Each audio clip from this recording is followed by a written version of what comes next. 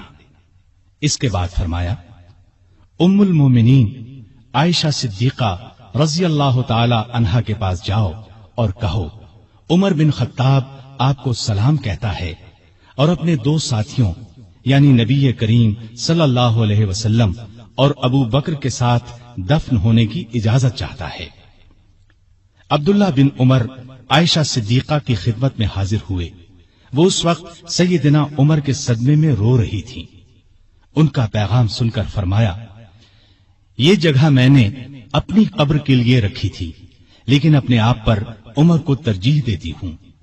سیدنا عبداللہ یہ جواب سن کر واپس آئے اور سیدنا عمر کو ان کا جواب بتایا.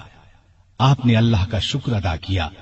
پھر فرمایا میں مر جاؤں تو میرا جنازہ اٹھا کر وہاں لے جانا اور انہیں سلام کر کے ایک بار پھر عرض کرنا عمر بن خطاب اجازت طلب کرتا ہے.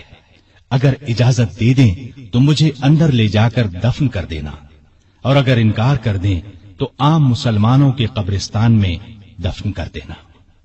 حالت جب زیادہ نازک ہو گئی تو فرمایا خلافت کا حقدار عثمان، علی، زبیر، عبد الرحمن بن عوف اور سعد بن ابی وقاص رضی اللہ عنہم سے زیادہ کسی کو نہیں سمجھتا. رسول اللہ صلی اللہ علیہ وسلم بھی وفات تک ان سے خوش تھے. ان میں سے جسے خلیفہ چن لیا جائے اس کی اطاعت کرنا. پھر اپنے بعد ہونے والے خلیفہ کو وصیت کی کہ مہاجرین اور انصار سے اچھا سلوک کرنا. جو لوگ ہماری پناہ میں آ گئے ان کی جانوں اور مالوں کی حفاظت کرنا. ان سے کیے ہوئے ہر عہد کو پورا کرنا. آپ 27 ذی الحج 23 ہجری کو زخمی ہوئے. 3 دن بعد یکم محرم 24 ہجری کو وفات پائی اور شہادت کے درجے پر فائز ہوئے. اس وقت عمر 63 سال تھی. جنازہ چارپائی پر رکھا گیا تو چاروں طرف لوگ جمع ہو گئے. سیدنا علی رضی اللہ عنہ آئے تو فرمایا اللہ آپ پر رحم فرمائے. آپ نے کوئی ایسا شخص نہیں چھوڑا کہ اللہ کے سامنے جانے کے لیے مجھے اس کے عمل آپ کے عمل سے زیادہ پسند ہو.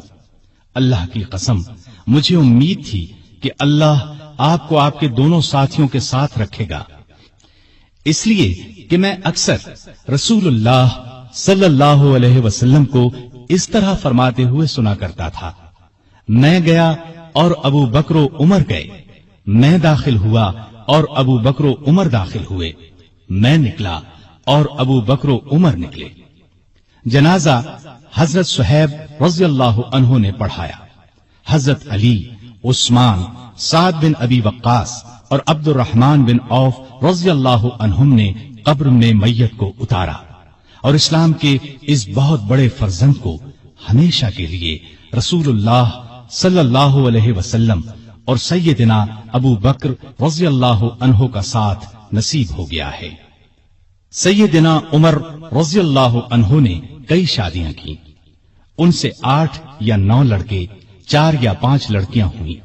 مشہور بیویوں کے نام یہ ہیں: زینب بنت مزعون رضی اللہ عنہا، عاتقہ بنت زید رضی اللہ عنہا، ام حکیم بنت حارث رضی اللہ عنہا، ام کلثوم بنت علی رضی اللہ عنہا. اولاد میں سے حفصہ، عبداللہ، عبید اللہ اور عاصم رضی اللہ عنہم بہت مشہور ہیں. حفصہ رضی اللہ عنہا کو رسول اللہ صلی اللہ علیہ وسلم کی پاک بیویوں میں شامل ہونے کا شرف حاصل ہے. وہ ام المومنین کہلائی. آپ میں اللہ کا خوف انتہا کو پہنچا ہوا تھا. عبادت کا شوق بھی بے حد تھا. راتوں کو جاگ کر نفل پڑھا کرتے تھے. قرآن کریم کی جن آیات میں قیامت کا ذکر ہے ان کو پڑھتے وقت بہت روتے. تراویح کی نماز کو انہوں نے باجماعت کرایا. ان کے دور سے آج تک تراویح باجماعت ادا کی جاتی ہے. آپ میں بردباری حد درجے کی تھی. دوسروں کی نکتہ چینی کو صبر اور حوصلے سے برداشت کرتے تھے. آپ نے ایک وقت میں کبھی دسترخوان پر 2 سالن جمع نہ کیے. رسول اللہ صلی اللہ علیہ وسلم اور ابو بکر رضی اللہ عنہ کا بھی یہی معمول تھا. نبی کریم صلی اللہ علیہ وسلم سے آپ کو انتہا درجے کی محبت تھی. آپ صلی اللہ علیہ وسلم پر اپنی جان قربان کرنے کے لیے ہر دم تیار رہتے تھے. کوئی رسول اللہ صلی اللہ علیہ وسلم کی شان میں ذرا سی گستاخی کرتا تو اس کی گردن اڑانے پر تیار ہو جاتے. ایک بار سیدنا عمر فاروق رضی اللہ عنہ نے فرمایا، اے اللہ کے رسول، مجھے آپ سے اپنی جان سے بھی زیادہ محبت ہے. نبی کریم صلی اللہ علیہ وسلم نے سیدنا عمر فاروق رضی اللہ عنہ کو دنیا ہی میں جنتی ہونے کی بشارت دی. سیدنا عمر فاروق رضی اللہ عنہ کے چند اقوال یہ ہیں: بزرگ بننے کے لیے علم حاصل کرو. جو آدمی خود کو عالم کہے وہ جاہل ہے، جو خود کو جنتی کہے وہ جہنمی ہے. جس سے تمہیں نفرت ہے اس سے ڈرتے رہو. بڑھاپے سے پہلے جوانی اور موت سے پہلے بڑھاپے کو غنیمت جانو. سب سے بری آوازیں دو ہیں، نوحہ اور راگ یعنی گانا.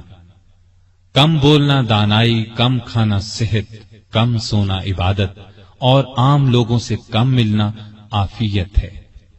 توبہ کی تکلیف سے گناہ کا چھوڑنا آسان ہے. برا چاہنے والوں کی دوستی سے پرہیز کرنا ضروری ہے. جو عیب سے واقف کرے وہ دوست ہے، اور جو اس پر تعریف کرے وہ ایسا ہے جیسے دوسرے کو ذبح کر دیا جائے. سلامتی گمنامی میں ہے. اللہ تعالی سیدنا عمر فاروق رضی اللہ عنہ پر رحمت فرمائے. آمین.